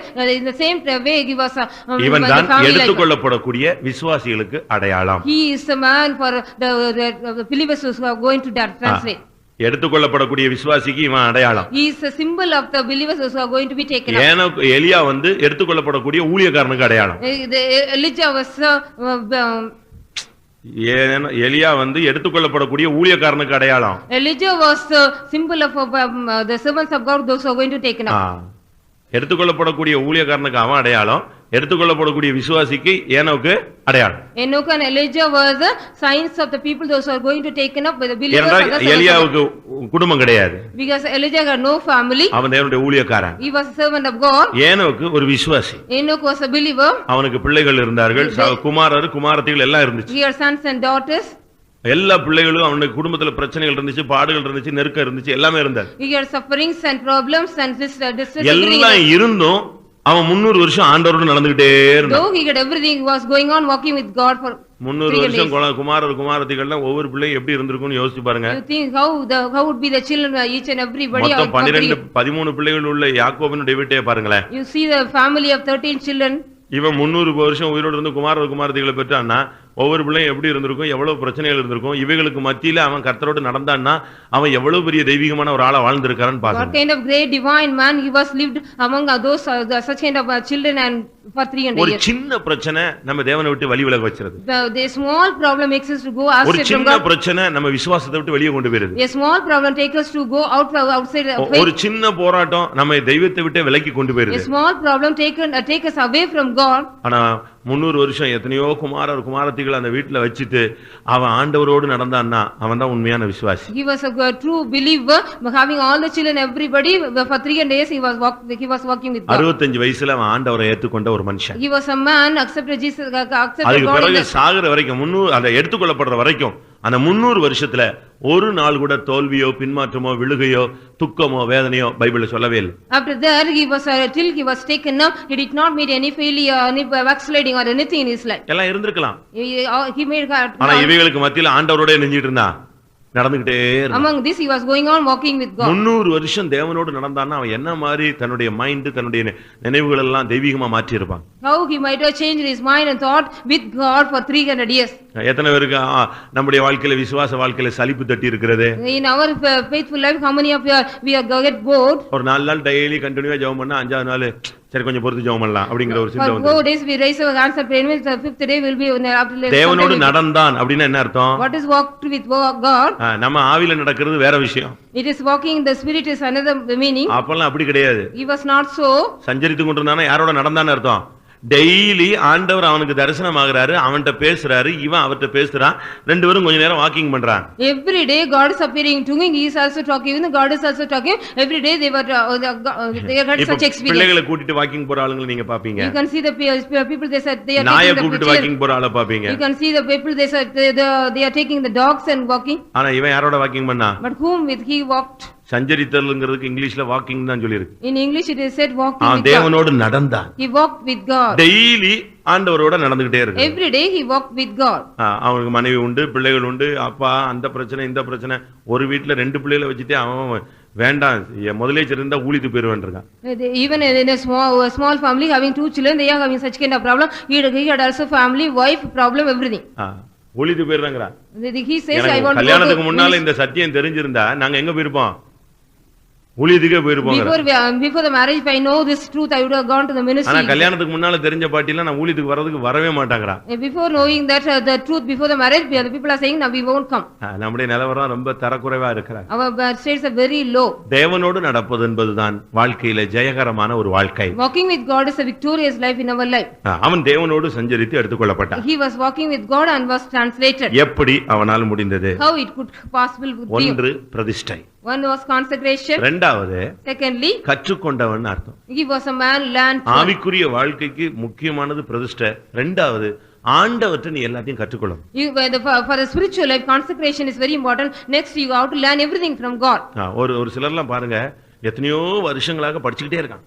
Many people are going on learning for many years. ஒவ்வொரு சம்பவமும் ஒவ்வொரு பாடங்கள். Each and every experience, the incident is one lesson. ஒவ்வொரு பிரச்சனைகளும் ஒவ்வொரு பாடம். Each problem is each lesson. ஒரு பாதையில கர்த்தர் உன்னை கொண்டு வராருன்னா அதுல நீ சில காரியங்களை கத்துக்கொள்றதுக்கு தான் நினைக்கிறார் உன்னை கொண்டு வரார். God is taking you to your path means you have to learn some lesson from that only God takes you. இன்னைக்கு ஃபாரின் போய் ரொம்ப பேர் படிக்கிறது நீங்க பாத்துக்கலாம். You can see where people are going to abroad and learning. சென்னையில போய் படிக்கிறவங்கள பார்க்கலாம். People are going to Chennai and learning. வட இந்தியால போய் படிக்கிறவங்கள பார்க்கலாம். People are going to the North Indian and இப்படி பல இடங்களுக்கு போய் பல காரியங்களை பலர் கற்றுக்கொள்ளும் பொழுது when people are going to various places and learning various things, இயேசு கிறிஸ்து உன்னை கற்றுக்கொள்வதற்கு பரலோகத்திலிருந்து பூலோகத்துக்கு வந்தார். Jesus Christ came to the world for leaving the heaven. அவன் படிக்கிறதுக்கு கண்டம் விட்டு கண்டம் போயிட்டு இருக்கான். Many people are going from continent to continent. ஆனா இயேசு கிறிஸ்து படிப்பதற்கு எங்க இருந்து வந்தாரு? பரலோகத்திலிருந்து பூலோகத்துக்கு ஒன்னு கத்துக்கிறதுக்காக வந்தாராம். But Jesus Christ came to the world from living heaven to எதை கற்றுக்கொள்ள வந்தாரு? What he learned? எதை? Obedience. கீழ்ப்படிதலை கற்றுக்கொள்றதுக்கு பரலோகத்திலிருந்து பூலோகத்துக்கு வந்தார். He came to learn obedience. He came from heaven to the world. ஒரு ஆவிக்குரிய மனுஷன் கற்றுக்கொள்ள வேண்டிய முதல் பாடம் கீழ்ப்படிதல். A spiritual man, first of all, he has to learn the obedience. எபிரேயர் 5:8. Hebrew 5:8. அவர் குமாரனா இருந்தார், பட்ட பாடுகளினால எதை கற்றுக்கிட்டாரு? கீழ்ப்படிதலை கற்றுக்கொண்டார். Though he was a son, yet learned obedience, the things which he suffered. முதலாவது ஒரு ஆவிக்குரிய மனுஷன் கற்றுக்கொள்ளணும்னு சொன்னா அவன் கற்றுக்கொள்ள வேண்டிய முதல் பாடம் கீழ்ப்படிதல். First of all, if a spiritual man want to learn something means he has to learn obedience. ஊழியத்துல ஒரு வேர்ட் உண்டு. There is a word in the ministry. தெரியுமா? Do you know? இந்த கீழ்ப்படிதல் சம்பந்தப்பட்ட ஒரு வார்த்தை நீங்க பிரசங்கம் கேட்டிருக்கீங்க. கேள்வி கேட்காத கீழ்ப்படிதல். You should not ask anything. இந்த வார்த்தை கேள்விப்பட்டிருக்கீங்களா? Have you heard about this? ஒரு ஊழியக்காரனுக்கு இருக்க வேண்டியதான முதல் அனுபவம் கீழ்ப்படிதல் இல்ல. என்ன கீழ்ப்படிதல்? கேள்வியே கேட்காத கீழ்ப்படிதல். Obedience without asking any question. தம்பி போனா போயிட்டே இருக்கணும். Brother, you go means you have to go. ஏன் எங்க போணும் எதுக்கு இந்த பேச்சே இருக்க கூடாது. You shouldn't ask why where I have to go. நம்ம என்ன செய்றோம்? What we do? அது எங்கங்க கேள்வியே கேட்காம எப்படிங்க என்னன்னு சொல்ல தெரியாம எப்படி கீழ்ப்படிய முடியும்? How can we without asking question? How can we do not know without knowing? இது நம்முடைய மனுஷீகம். It is our manly nature. தெய்வீகம் அப்படி அல்ல. But the divine is not so. கேள்வி கேட்காத கீழ்ப்படிதல். The obedience without asking any question. யாரை அனுப்புவேன்னா நான் அனுப்புறேன். சரி நீ போன்னு சொல்லியாச்சு. Whom I send I will. நீ போனா அங்க ஜீவனை கொடுக்கணும்னு சொல்றாங்க. அவர் ஜீவனை கொடுக்க ரெடியா வந்துட்டார். If you go, you have to give your life. பட்ட பாடுகளினாலே எதை கற்றுக்கிட்டாரு? கீழ்ப்படிதலை கற்றுக்கொண்டார். He learned obedience because of the suffering. ஒரு விசுவாசிக்கு ஊழியக்காரருக்கு முதல் அவசியமா அவன் கற்றுக்கொள்ள வேண்டிய முக்கியமான பாடம் கீழ்ப்படிதல். A believer and the servants of God, first lesson they got to learn is obedience. அதாவது எதுவரை கீழ்ப்படியணும்? Till how we have to obey? என்ன ஒரு மாசம் கீழ்ப்படியலாம், இப்படியே நெருக்கிக்கிட்டே இருந்தா எப்படின்னு? Only 1 month we can go on obey. After that how? பிலிப்பியர் 2 என்ன சொல்லுகிறது? What is Philippians? மரண பரியந்தம், அதாவது சிலுவையின் மரண பரியந்தம். Till his death, that is the death on the cross. சாவு வரைக்கும் சொல்லாம எதுவரை எந்த சாவு வரைக்கும்? சிலுவையில சாகுற வரைக்கும். Unto the death, even the death of the cross. அப்படினா என்ன அர்த்தம்? What is the meaning of that? உன் உயிர் போற வரைக்கும் நமக்கு கீழ்ப்படிதல் மெயின் அவசியம். Till the end of your life you have to obey. அந்த மலைக்கு ஓடி போன்னு சொல்றாரு லோத்தை பார்த்து. Seeing Lot, you have to escape to the mountain. இவன் ஃபர்ஸ்ட் அடிச்ச முதல் வார்த்தை என்னது? What is the first word he said? அப்படி அல்ல ஆண்டவரே. Now it's not so அன்னையோட அவன் வாழ்க்கை சீரழிஞ்சிருச்சு. that life, his life was spoiled. என்ன ஏதுன்னு கேட்க கூடாது, போன்னு சொன்னா போயிட்டே இருக்கணும். You shouldn't ask why and what. If you are asked to go means you have to go. மிலிட்டரியில நீங்க பார்த்து கேள்விப்பட்டிருப்பீங்க. You might have heard in the military. இந்த குண்டு போடுறாங்க பாருங்க ஃளைட். Bombing. கமாண்டர் ஒரு நம்பர் சொல்லுவான். Commander will say a number. அந்த நம்பர் சொன்ன உடனே அந்த பைலட் வண்டியில எரிஞ்சிர வேண்டியதான், ஏறிட வேண்டியா, திரும்பி வந்தா உயிரோட வரணும், இல்லன்னா அவன் போயிட வேண்டியா மொத்தம். The commander say the number that man should go with it. அவ்வளவுதான். குண்டு போடுறதுக்கு அந்த பைலட் நம்பர் சொல்லிட்டா, அந்த ஃளைட் நம்பர் சொல்லிட்டா, அந்த பைலட் துணிஞ்சு ஏறிட வேண்டியதான். That pilot should have boldly go there. அவன் லக் இருந்தா என்ன செய்யலாம், வெற்றிகரமா போட்டுக்கிட்டு திரும்பி வீடு வந்து திரும்ப ராணுவ தளத்துக்கு வந்து சேரலாம். If there is luck mean he can come again to the military. நம்ம அப்படி இருக்கணும். We also should be. நமக்கு கீழ்ப்படிதல் எவ்வளவு இருக்கு? How much obedience are we having? இன்னைக்கு ஒரு நாள் ரொம்ப கீழ்ப்படிஞ்சு, ஏன்னா இப்ப பிரசங்கம் கேட்டிருக்கீங்க. Today you will be obey much because you are hearing the preaching. இன்னைக்கு ஒரு நாள் மாத்திரம் அப்படியே கீழ்ப்படிதல். Only one day will be saying going on saying. அடுத்து சொல்லுவீங்க, எவ்வளவு நாள் தாங்க இந்த கீழ்ப்படிதல்? How long you can obey? தலைக்கு மேல ஏறி போயிட்டே இருக்கான், என்ன பண்றது? He is going upon our head. How can தலைக்கு மேல ஏறி போவான்னு பைபிளே சொல்லுதே. The scripture even says he will go upon your head. தீயையும் தண்ணீரையும் கடந்து வந்தோம், மனுஷரை எங்கள் தலைக்கு மேல ஏறி போக பண்ணி We crossed the water and the fire. You made the people to ride upon us. முதலாவது நீ கற்றுக்கொள்ள வேண்டியது கீழ்ப்படிதல். First of all you have to learn obedience. இயேசு பரலோகத்திலிருந்து கீழே வந்து பட்ட பாடுகளினால எதை கற்றுக்கிட்டாரு? கீழ்ப்படிதலை கற்றுக்கிட்டாரு. Because Jesus came from heaven and came to the earth, he suffered and learned obedience. அப்படியே கீழ்ப்படியணும். You be also obey as it is. அது சரியோ தவறோ, whether it is right or wrong. தப்பா இருந்தா சொன்னவங்க அதுக்கு கணக்கு கொடுத்துக்கறான். If it is wrong means what he said is let him give account. நம்ம செய்ய வேண்டியது நம்ம கீழ்ப்படிதல் பாத்துட்டே இருக்கு. What we have to do, we have to go on obey. இன்னைக்கு நம்மள எத்தனை பேருக்கு அப்படி கேள்வி கேட்காத ஒரு கீழ்ப்படிதல் இருக்கு? How many of us are having the obedience without asking any question? நாங்க என்ன அப்படி நம்ம மெஷினா சுவிட்ச் போட்ட உடனே செயல்படுறதுக்கு? Are we machine? If the switch on means we have to work. எங்களுக்கும் என்ன இருக்கு? புத்தி இருக்கு, அறிவு இருக்கு, உணர்ச்சிகள் இருக்கு. இப்படி கேள்வி கேட்போம். We are also having the knowledge and wisdom and understanding. எங்களுக்கு 5 அறிவா இருக்கு, 6 அறிவு இல்ல இருக்கு. We are having 6 senses. இந்த 6 அறிவு இருக்குறனால தான் குழப்பமே. Because we are having the 6 senses with a confusion. அவன் இப்ப 7th sense-க்கு போயிட்டு இருக்கான். People are going even to the 7th sense. நம்ம இப்ப 6 அறிவுல உட்கார்ந்து கீழ்ப்படியாம இருக்கோம். We are having the 6 senses and not obeying. இந்த மோப்ப நாய்களை நான் பார்த்தேன். You see the sniff for dogs. RPF-ல ரயில்வே ஃபோர்ஸ்ல ஒரு மோப்ப நாய்கள் எல்லாம் பார்த்தேன். Railway force there is sniff for dogs. அவன் ஒரு சிக்னல் கொடுத்த உடனே அப்படியே உட்கார்ந்து. If he gives a signal it will அது பக்கத்துல கறி துண்டு என்ன போட்டாலும் என்ன செய்யாது, ஒண்ணுமே பண்ணாது, அமைதியா எங்கேயோ பார்த்துட்டு உட்கார்ந்த மாதிரி உட்கார்ந்து. Whatever meat or flesh given to you it will not eat. நம்ம என்ன செய்வோம்? What we will do? அவன் திரும்பிட்டானா அதை எடுத்து வச்சுக்கிட்டு அப்படியே ஒண்ணு தெரியாம if he turns me we will take one piece of it. நம்முடைய புத்தி வந்து பயங்கரமான புத்தி. Our understanding is very great. கீழ்ப்படிதல்ங்கிறது ரொம்ப முக்கியம். Obedience is very important. ஆவிக்குரிய வாழ்க்கையில முதலாவது நீ கற்றுக்கொள்ள வேண்டியது கீழ்ப்படிதல். In spiritual life first of all you have to learn the obedience. இரண்டாவதாக Secondly மத்தேயு 11:29 படி பார்க்கும் பொழுது 11:20 இயேசு சொன்னார், நான் சாந்தமும் மனத்தாழ்மையுமா இருக்கிறேன், ஒருவன் என்னிடத்தில் வந்து அதை என்ன செய்யணும்? கற்றுக்கொள்ளும். I meek and lowly, the man should come and learn me. இயேசு கற்றுக்கொண்டது கீழ்ப்படிதல். Jesus learned obedience. இயேசுவினிடத்தில் நீ கற்றுக்கொள்ள வேண்டியது என்னது? சாந்தம் மனத்தாழ்மை. You have to learn meek and lowly in heart. சாந்தான் பேர் வச்சிருப்பாங்க, பாத்துறீங்களா? You might hear the people name meek. பாத்தி நீங்க பேசி பாருங்க. You go and speak with them. எவ்வளவு சாந்தம் இருக்குன்னு கிலோ கணக்குல கண்டுபிடிச்சுக்கலாம். You can find out how much meekness with them. பயங்கர டென்ஷனா இருப்பாங்க. They will be very tense. பேருக்கு அதுக்கு என்ன கிடையாது, எந்த விதமான சம்பந்தமும் கிடையாது. There is no relation between the name and இயேசு சொன்னார், நான் சாந்தமும் மனத்தாழ்மையுமா இருக்கேன். I meek and lowly, Jesus said. இயேசுவிடத்துல கற்றுக்கொள்ள வேண்டிய முக்கியமான 2 காரியம், ஒன்று சாந்தம். The truth சாந்தம்ங்கிறதுக்கு இன்னொரு அர்த்தம் வந்து அமைதி. There is a meekness means சாந்தமும் அமைதியுள்ள ஆவியாகிய இருதயத்தில் மறைந்திருக்கிற குணமே உங்களுக்கு அலங்காரமாய் இருக்க கடவது.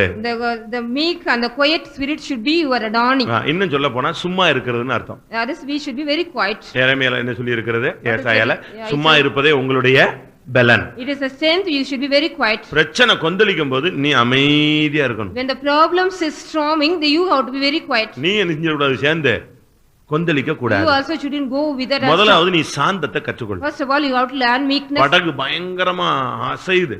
The காற்று பயங்கரமா வீசுது. The wind is also vigorous. கடல் பயங்கரமா கொந்தளிக்குது. The sea is also stormy. சீஷர்கள்லாம் போட்டு படவை தண்டு வலிக்கிறாங்க. The disciples also rowing the boat. என்ன தண்டு வலிச்சாலும் ஒண்ணும் பண்ண முடியல. Whatever they row they couldn't do anything. ஆனா இதுக்கு நடுவுல யார் இருந்தா? Among this who was there? யார் இருந்தது? இயேசு அந்த படவின் பின்னணியத்திலே என்ன செஞ்சாரா? தலை வச்சு இளைப்பாறிட்டு இருந்தார். Jesus was sleeping at the backside of the boat. பேதுரு போனா, என்ன நாங்க சாவறோம், உனக்கு கொஞ்சம் கூட கவலையே இல்லையான்னு. Peter when asked, we are going to die. போதகரே, நாங்கள் மடிந்து போகிறோம், உமக்கு கவலையே இல்லையா, என்ன இப்படி தூங்குறேன்னு கேக்குறான். Why are you sleeping like this? We are going Bible to die. கொஞ்சம் டீசென்ட்டா எழுதி இருக்கு. நார்மலா சிவகாசி ஸ்டைல்ல பேசினா இப்படி தான் பேசும். I am speaking in the Sivagasi style, but in the Bible it is given நான் decently. எவ்வளவு கஷ்டப்பட்டுட்டு இருக்கோம், இந்த ஆளு ஒண்ணும் பொறுப்பே இல்ல, பேசாம தூங்கிட்டு இருக்காரு. How much we are worrying, we are suffering, but he is sleeping without anything. அவர் அங்க இளைப்பாரி கொண்டிருந்தாருன்னு பைபிள் It சொல்லுது. is said, the Bible says he was resting there. பயங்கர கடல் கந்தொளிப்பு, தண்ணி கிண்ணிலாம் தெரிக்குது, இவர் நினைஞ்சிட்டு இருந்தாராம். இதுதான் சாந்தம். This is meekness. He was sleeping among the பிரச்சனையோட stormy. சேர்ந்து நீயும் கொந்தளிச்சிட கூடாது. With the problem, you also shouldn't storm. நீயும் கொந்தளிச்சா என்ன ஆகும்? If you also storm and what ஒண்ணும் will கரையேறவே மாட்டீங்க நீங்க. you will not come to the அவன் land. போட்டு தண்டு வலின்னு வலிச்சு பார்த்தான். நான் என்ன சொல்றேன், ஃபர்ஸ்ட் யாரை எழுப்பி இருக்கலாம், நீ ஃபர்ஸ்ட் யாரை எழுப்பி இருக்கலாம்? தண்டெல்லாம் வலிக்கிறதுக்கு முன்னால ஐயா கடல் கொந்தளிக்குதுன்னு எழுப்பி இருந்தா இறையாதுன்னு இருப்பாரு, பிரச்சனை ஸ்டார்டிங்ல எழுந்திருக்கும், சால்வ் ஆயிருக்கும். நீயும் சேர்ந்து கொந்தளிச்சுட்டு கடைசியில யாரை எழுப்புற? இயேசுவை கூப்பிடுற. Before rowing the boat, hardly they could have waken up Jesus. Jesus could have calm everything. இயேசு அந்த இடத்துல இளைப்பாரி கொண்டு Jesus was resting in that place. அதுக்கு ஒருத்தர் பிரசங்கம் பண்ணார். One man எப்படி preached. இவ்வளவு கடல் கொந்தளிக்கும் போது இயேசு அமைதியா இருந்தார்? How did Jesus be quiet? இயேசு ஏன் கடல் கொந்தளிச்சதுன்னு ஒரு கேள்வி கேட்கிறார். Why did the sea storming? எதுக்கு கடல் கொந்தளிச்சுதான்? Why? புயல் வந்ததுனாலயா? Because of the storm. சிருஷ்டிகர் நம்ம இடத்துல வந்திருக்கிறார்னு சொல்லி அது தாளாட்டிச்சான். Because the creator has come in our midst. எல்லாத்தையும் சிருஷ்டிச்ச கடவுள் எங்க வந்திருக்கிறாரு? நம்ம மேல பயணம் பட்டிருக்கிறாருன்னு அது ஃபுல்லா ஆடி இருந்துச்சு. இவன் அவ்வளவு தாளாட்ட எப்படி இருந்தான், மரண ஓலமா எடுத்துட்டான். Because the sea was rejoicing very much. நீங்க யாராவது ஒரு வார்த்தை சொல்லாம வீட்ல பிரச்சனை வரும்போது இருந்துருங்க, நாங்கெல்லாம் ஆச்சரியப்படுவோம். We will be wondering if you don't say any word when you get problem. வீட்ல பிரச்சனை வரும்போது நீங்க அமைதியா இருக்க முடியுதா? Can you be quiet when you get problem in your house? நீ பேசுறதுனால ப்ராப்ளமே ஸ்டார்ட் ஆகுது, திருப்பி எப்படி நீ பேசாம இருப்ப? Because you are talking, the problem is also starting, then how you could be quiet? இயேசு ஒரு வார்த்தையும் மாறுத்தரம் சொல்லவில்லை. மத்தேயு 27:14 நீங்க படிச்சு பாத்துக்கோங்க. Matthew 27. ஒரு வார்த்தை சொல்லவில்லை. அதனால் தேசாதிபதி என்ன செஞ்சானா? ஆச்சரியப்பட்டான். He did not speak never a word, but இனி அடுத்த வீட்ல ப்ராப்ளம் வரும்போது நீ பேசாம இருக்கிறத பார்த்து பிசாசு ஆச்சரியப்படணும். The devil should be marveled about you because you did not talk anything when you get a problem at home. அவன் ஆச்சரியப்பட்டு போனான். He was marveled. நமக்கு எத்தனை பேருக்கு பேசாம இருக்க முடியும்? How many of you cannot talk? சாந்தத்தை முதலாவது கற்றுக்கணும். First of all, we got to learn meekness. அடுத்து மனத்தாழ்மை. Lowly in heart. தாழ்மைன்னு சொல்லாம என்ன சொல்லிருக்கு? தாழ்மைங்கிறதெல்லாம் நம்ம விசுவாசிகள்கிட்ட ரொம்ப படிக்க வேண்டியிருக்கு. Lowliness we got to learn from our believer much. நான் தஞ்சாவூர்ல இருக்கும்போது when I was in Tanjore, அங்க சபையிலேயே புலிகள் படைகள்லாம் உண்டு. there is a tiger group. டெரரிஸ்ட்லாம் இருக்காங்க. Terrorist. யாரனாலும் போட்டு பாத்துருவான். They will see anybody. யாரனாலும் ஊழியரா பாஸ்டர் எல்லாத்தையும் தண்ணி காட்டிடுவாங்க. They will not obey for anybody. நான் வருவேன். I will come. நான் காரை விட்டு இறங்கினா போதும், இவங்க பண்ற ராஜ மரியாதையை பார்த்தா நான் சிரிச்சுக்கிட்டே வருவேன். இவன் நம்ம போடுறான் கவுத்துறான்னு. When I come down from the car, they'll be giving more royal honor. நான் வந்தா போதும், அவங்க எலும்பு நிக்கிறது, அந்த சேரை தூக்கிட்டு ஓடி வர்றது, அதெல்லாம் பார்த்தா they'll be standing and respecting me and bringing the chair, everything. ஆனா அவங்க யாருன்னு எனக்கு ஏற்கனவே தெரியும். Already I knew them. Who are they? எதுக்கு சொல்றேன்னா, தாழ்மைங்கிறது எதுல இருக்கணும்? மனசளவுல உனக்கு தாழ்மை இருக்கு. We need the lowliness in heart. சும்மா அந்த நேரத்துல மட்டும் அப்படியே தாழ்மையா இருந்துட்டு அப்பா வந்துட்டான் அந்த ஆளு அப்படின்னு சொன்னா என்ன பிரயோஜனம்? What is the use of saying this man has come? Only that time you are மனதுல உனக்கு தாழ்மை வேணும். In your mind or the heart you need lowliness. யார மரியாதை செலுத்தினாலும் மனதளவுல நீ செலுத்தணும். Whomever you are respecting in the heart, நீ எதை செஞ்சாலும் மனசை தான் கர்த்தர் பார்க்கிறார். Whatever you do, God is seeing your heart. நீ பேசுறதுல உள்ள அன்போ அந்த கனிவான பேச்சையை பார்க்கிறது இல்ல, இருதயத்தின் ஆழத்துல இருந்து உன் வார்த்தை எப்படி வருதுங்கிறத ஆண்டவர் பார்க்கிறார். God is seeing the word from your deep heart.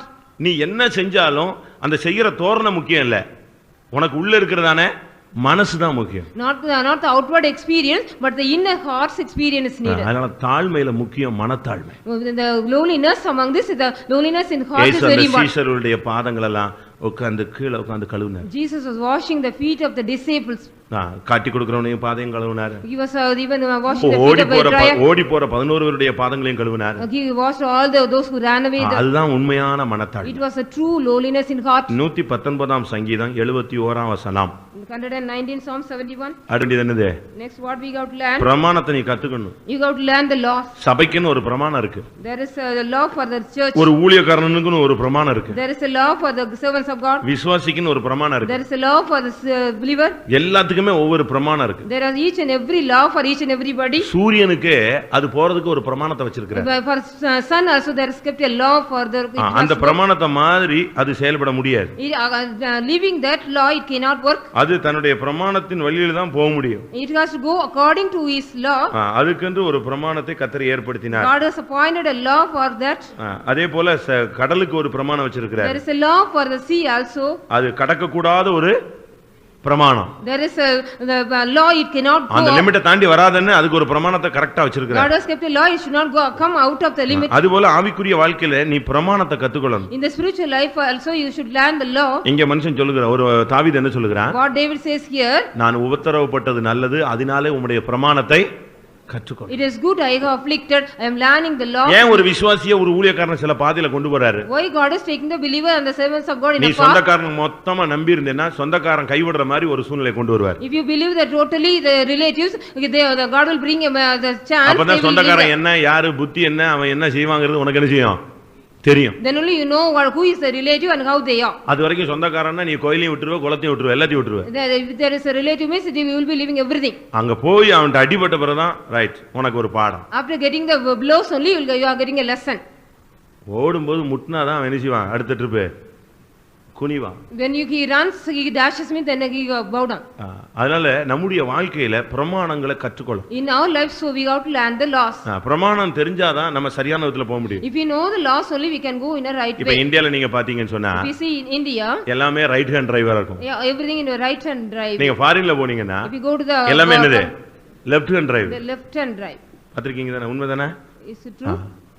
நீங்க இங்க ரைட்ல போறவங்க அங்க பார்த்தா எப்படி வருவான், லெஃப்ட்ல வருவான். If you can go here right they will come in the foreign கார்ல எல்லாம் பின்னால போட்டுருப்பான் லெஃப்ட் ஹேண்ட் டிரைவ் அப்படினு போட்டுருப்பான். in the foreign car it will be in left hand drive.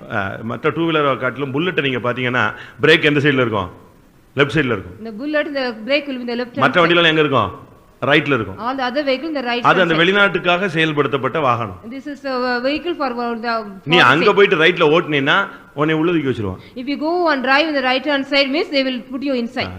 அந்தந்த பிரமாணம் இருக்கு. there are laws separate. நீங்க ஆவிக்குரிய பிரமாணத்தை எல்லாம் கற்றுக்கொண்டீர்களா? have you learned the laws of the spiritual? விசுவாச பிரமாணத்தை கற்றுக்கிட்டீங்களா? have you learned the laws of faith? ஆவிக்குரிய பிரமாணங்கள் எல்லாம் கற்றுக்கொண்டீர்களா? have you learned the laws of நான் உபத்திரவப்பட்டது நல்லதுங்கறான். he says it is good I have afflicted. அப்பதான் நமக்கு எல்லாத்தையும் பத்தி நமக்கு பிரமாணம் தெரியும். then only we know about the laws about everything. மத்தேயு 9ஆம் அதிகாரம் 13ஆம் வசனம். Matthew 9:13. பலியை அல்ல நான் எதை விரும்புகிறேன், இரக்கத்தை விரும்புகிறேன். I will have mercy not the sacrifice. உன்னுடைய காணிக்கையோ உன்னுடைய பலியோ முக்கியமல்ல. your oblation or your sacrifice is not important. ஒரு ஆவிக்குரிய மனுஷன் இரக்கம் உள்ளவனா இருக்கும். a spiritual man should have merciness. இரக்கம் உள்ளவர்கள் பாக்கியவான்கள், அவர்கள் இரக்கம் பெறுவார். those who have mercy people blessed are the mercy people. நியாய தீர்ப்பில் இரக்கம் முந்திக்கொள்ளுன்னு சொல்லிருக்கு. the mercy will come forward in the judgment. எவ்வளவு இரக்க சுபாவம் இருக்கு. how much mercy capital mercy. ஒருத்தன் விசுவாசி இல்லாட்ட ஊழியக்காரன் சொன்னா அவனுக்கு இரக்க சுபாவம் இருக்கும். a believer or a servant of God should have mercy. ரொம்ப இரக்கமா மற்றவங்க மேல ரொம்ப கரிசனை உள்ளவங்களா இருக்கணும். we should need more consideration about others. தெரசாலாம் மதர் தெரசால நீங்க படிச்சு பாத்தீங்கன்னா if you study about Mother Teresa ரோட்ல போகும்போது ஒருத்தர் ரொம்ப கஷ்டப்படுறானா உடனே வண்டி விட்டு நிஞ்சிருது, இறங்கிடுறது. if a man suffer on the road means she will come immediately come out of the car. இங்க நம்ம வீட்லயே எத்தனையோ பேர் கஷ்டப்பட்டுட்டு இருக்கான், அவனே கண்டுக்கிறதே இல்லாம போயிட்டு இருக்கோம். we never mind those who are suffering even at home. எத்தனையோ விசுவாசி கஷ்டப்பட்டுட்டு இருக்கான், நம்ம கண்டுக்காம போறோம். நம்ம இன்னைக்கு நம்ம விசுவாசியா மாறவன தெரசாவா கூட இன்னும் மாறல. இனிமே எங்க விசுவாசியா மாறுறது, எங்க ஊழியக்காரனா மாறுறது. how we can become a believer or a servant of God, we did not even change into Mother Teresa. இரக்கம், mercy. எத்தனை பேருக்கு இரக்க சுபாவம் இருக்கு. how many of you having this character? ஏழைகளை பார்த்து இறங்குறீங்களா? have you shown mercy? வியாதி உள்ளவர்களை பார்த்து இரக்கம் உள்ளவர்களா இருக்கீங்களா? do you have mercy regarding the disease? பணக்காரனை பார்த்துட்டா அவன் சுத்து பாத்தீங்கன்னா ஐயோ ஆச்சரியமா இருக்கு. it's very wonder if they are the rich people. மினுக்கான வஸ்திரமும் பொன்மோதிரமும் போட்டு ஒருவன் உன்னுடைய தேவாலயத்துக்கு வந்தால் அவனை இங்கே உட்காருங்கன்னு சேர் கொடுக்குற ஒரு ஏழை விசுவாசி வந்தா கொஞ்சம் இரு அங்க நில்லு அப்படின்னு சொல்றேன்ல, யாக்கோபுல வாசிக்கிறோம். we can read in James, if a man with gorgeous dress and the ring means you are making to sit here, if a poor man comes to you sit here. நமக்கு எத்தனை பேருக்கு இரக்க சுபாவம் இருக்கு? how many of you having this mercy? எத்தனை ஏழைகளுக்கு இறங்கி இருக்கீங்க? to how many poor people? ஏழைக்கு இறங்குகிறவன் கர்த்தருக்கு கடன் கொடுக்கிறான், கர்த்தர் அதை திரும்ப அவனுக்கு கொடுப்பார். one who goes show mercy to the poor, God gives them கிறிஸ்தவன் சொன்னா அவனுக்கு இரக்க சுபாவம் இருக்கும். If a Christian means he need mercy. பரிதாபப்படக்கூடிய ஒரு சிந்தை இருக்கணும். We need a mind of compassion. ஒரு இரக்கம் மனதுருக்கம் அவனுக்கு இருக்கணும். He need a compassion. இன்னைக்கு எத்தனை பேருக்கு இந்த இரக்க சுபாவம் இருக்கு? How many of you having the compassion? பலியை அல்ல இரக்கத்தை போய் என்ன செய்துகள் கற்றுக்கொள். You got to go and learn mercy, not the sacrifice. ஒரு கஷ்டப்படுறவனை பார்த்தா அவனுக்கு இரக்க சுபாவம் வரணும். If a man is suffering means you need compassion on ஒரு him. சாதாரண ஒரு தன்மை நமக்கு இல்லாம இருந்து நம்ம எப்படி பரலோகத்துக்கு போக முடியும்? How can we go to the heaven if we don't have the normal character? ஒரு இடத்துல ஒரு நாடகம் போட்டாங்க, உங்களுக்கு கேள்விப்பட்டிருக்கலாம். There was a play in a place. ஆண்டவர் வர்றேன்னு சொல்லியிருப்பாரு. Jesus will come, he said. ஆண்டவருக்காக அவன் ட்ரெஸ் எல்லாம் ரெடி பண்ணி வச்சிருப்பான். They made the dress for சாப்பாடு ரெடி பண்ணி வச்சிருப்பான். They made பெட்ஷீட் ரெடி பண்ணி வச்சிருப்பான். Bedsheet everything was ready. எப்படி பல பொருட்கள் அவருக்காக ஆயத்தப்பட்டு கேள்விப்பட்டிருப்பீங்க. Various things were get ready for him. எல்லாம் ரெடி பண்ணி வெயிட்டிங்ல உட்கார்ந்திருப்பாரு. They were all waiting, making everything ready. திடீர்னு ஒருத்தன் வருவான். Suddenly one will come. ஐயா நான் 3 நாள் சாப்பிடலாமா? I did not eat for 3 days. ஆண்டவருக்கு வச்சிருக்கமே இது ஒரு பெரிய போராட்டம் மாதிரி வந்து கேட்டுட்டானேன்னு சொல்லிட்டு கடைசில வேற வழி இல்லாம ஆகாரத்தை அவனுக்கு கொடுத்துருவான். Without any way, because we were kept for the Lord, they without anyway they gave.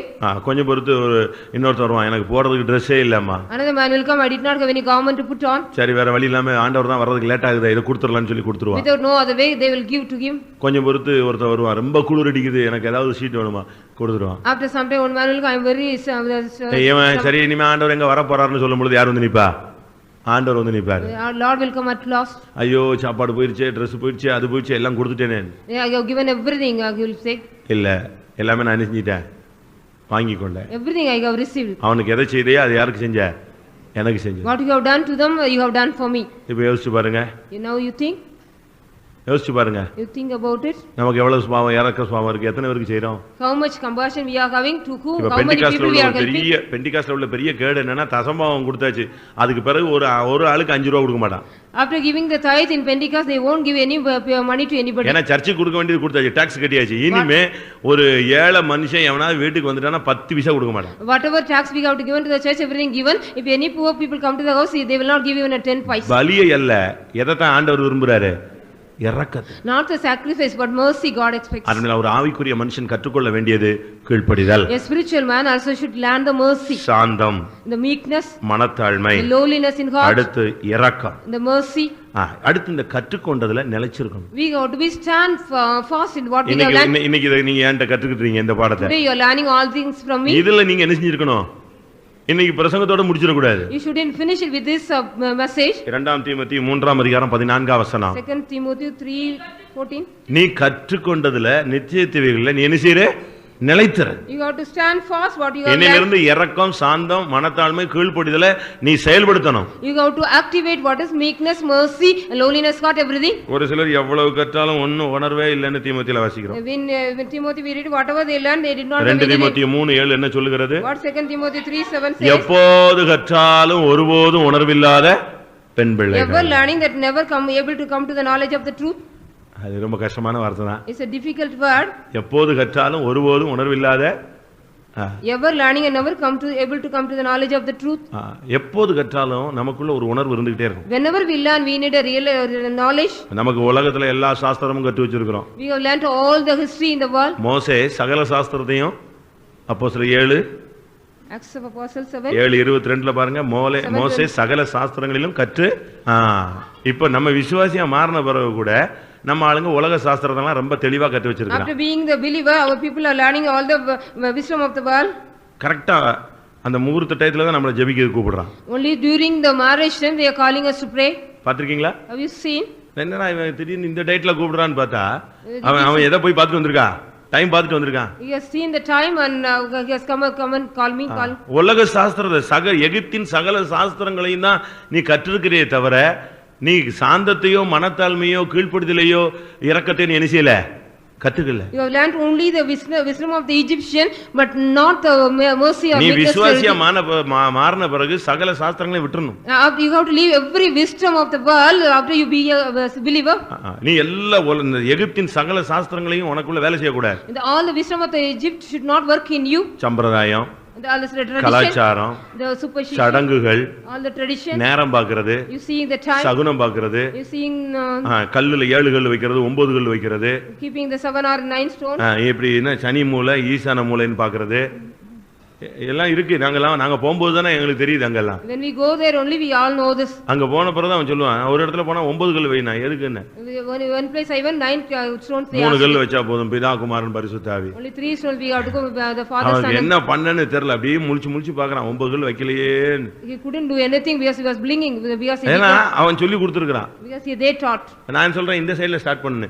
இல்ல அது சனி மூலை, அந்த ஈசா அந்த சைடுல ஸ்டார்ட் பண்ணு. I says you have to start in this corner, but he says no. அதுக்கு நான் வர வேண்டிய அவசியமே கிடையாது. அவன் சொன்னவனே வச்சு நீ நெஞ்சிரலாம், பிரதிஷ்டை பண்ணி தொடங்கிரலாம். You can also start with a dedication what to go. இதுல வந்த பிறகு இவ்வுலக வழிபாடுகளுக்கு நீ நெஞ்சிருக்கணும், மரிச்சிரணும். You got to die for the rudiments of the world after you come here.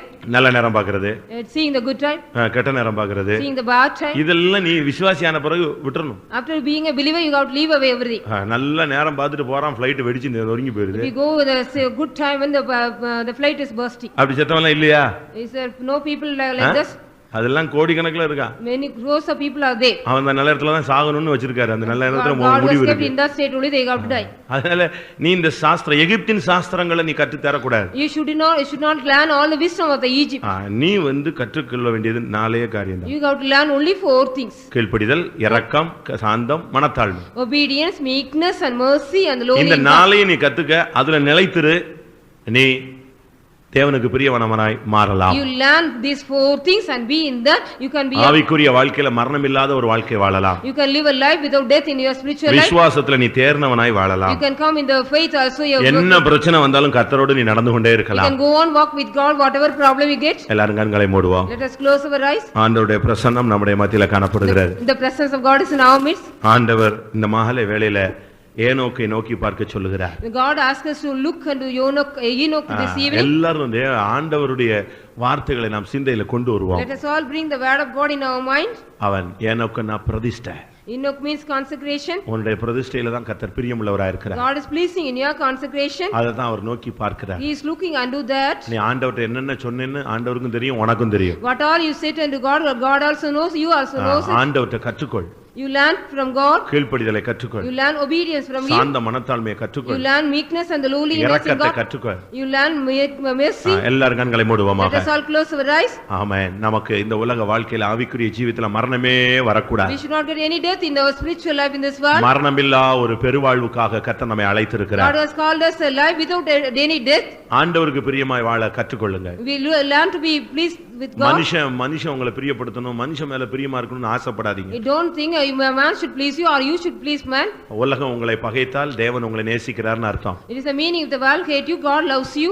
உலகம் உங்களை நேசிக்குதுன்னு சொன்னா தேவனுக்கு நீ பகைங்கரா மாறுகிறாய்ன்னு அர்த்தம். God loves me, you are an enemy to God is the meaning. உலகம் வெறுக்குதுன்னா பயப்படாத, கர்த்தர் உன்னை நேசிக்கிறார்னு அர்த்தம். The world hate you, don't worry. எல்லாரும் ஒரு 2 நிமிஷம் கண்களை மூடி முழங்கால் படிடுவோம். Let us 1 minute kneel down and close our eyes. ஆண்டவர்ட்ட எல்லாரும் கற்றுக்கொள்ள முடியாய் ஒப்பு கொடுப்போம். Let us all give ourselves to learn something from God. இரக்கத்துக்குரிய ஒரு அபிஷேகம் நம்ம மேல வந்து இறங்கட்டும். Let the anointing for the mercy come. சாந்தத்துக்குரிய ஒரு வல்லமை நம்ம மேல வந்து இறங்கட்டும். Let the power of the meekness come upon us. மனத்தாழ்மையின் ஆவி நம்ம மேல வந்து இறங்கட்டும். Let the spirit of the meekness also come upon us. கீழ்ப்படிதலின் ஆவி நமக்குள்ள இறங்கட்டும். Let the spirit of obedience come in us. நல்ல ஒரு பிரதிஷ்டை பண்ணக்கூடிய ஒரு வாழ்க்கை நமக்குள்ள வரட்டும். Let the life we make a good consecration also come in us. நாம் எடுத்துக்கொள்ளப்பட வேண்டியவர்கள். We are the people going to be எடுத்துக்கொள்ள முடியாத கர்த்தர் நம்மை சபையில கொண்டு வந்து வைத்திருக்கிறார். Suddenly God has brought us to be taken up. நாம் தேவனோடு சஞ்சரிக்க வேண்டும். We have to go on walk with God. ஒரு வருஷம் அல்ல. Not only 1 year. எடுத்துக்கொள்ளப்படுகிற வரைக்கும் நீ தேவனோடு நடக்க வேண்டும். Till we are going to be taken up, we have to walk with God. கர்த்தர் நம்முடைய வல்லமையால் நிறைக்க முடியாய் ஒப்பு கொடுப்போம். Let us surrender ourselves. God has to fill us with His power. Hallelujah. Praise the Lord. Praise the Lord. Praise the Lord. Praise the Lord. Praise the Lord. Hallelujah. Tudabalakatidikadabalam tudabania. Praise you God. Abankatu dilakatudabagadamakatudabakatudabania. Hallelujah. Hallelujah. ஒரு நிமிஷம் எல்லாரும் ஒரே காரியத்துக்காக ஜெபம் பண்ணலாம். ஆண்டவரே, ஏனோக்கு 300 வருடம் உம்மோடு நடந்தது போல நான் என்னுடைய வாழ்க்கையில கடைசி நொடி வரை நான் உம்மோடு நடக்க வேண்டும். அதுக்கு எனக்கு அருள் செய்யும் என்று எல்லாரும் கேட்போமாக. ஹல்லேலூயா, ஹல்லேலூயா, ஹல்லேலூயா. வாயை திறந்து கேளுங்க. ஆமென். கர்த்தர் நம்ம ஒவ்வொருவருக்கும் அந்த கிருபையை அருளட்டும். Praise the Lord, praise the Lord. Ibikadabalakatudakadabakatudamania. Hallelujah. Rimamania rabalakadabakadabakatudabakatudam. Amen. Shadadadadadabala. Kudabalakatidikadabalakatudamania. ஆமென் ஆமென் ஆமென். ஏனோக்கின் வாழ்க்கையை திரும்பி பார்க்க கர்த்தர் உதவி செய்தபடினாலே ஸ்தோத்திரம் பண்ணுவோம். சோதரா சோதரா சோதரா சோதரா சோதரா சோதரா. ஒரு பிரதிஷ்டையின் வாழ்வு மரணமில்லாத ஒரு தன்மைக்கு நம்மை கொண்டு போகும் என்று தேவன் நமக்கு சொல்லிக் கொடுத்தபடினாலே ஸ்தோத்திரம் பண்ணுவோம்.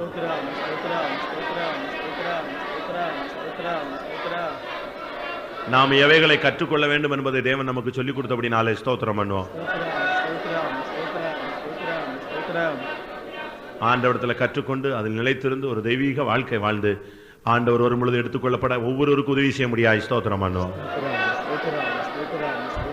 எல்லா துதி கன மகிமை அவருக்கே செலுத்தி ஸ்தோத்திரம் பண்ணுவோம்.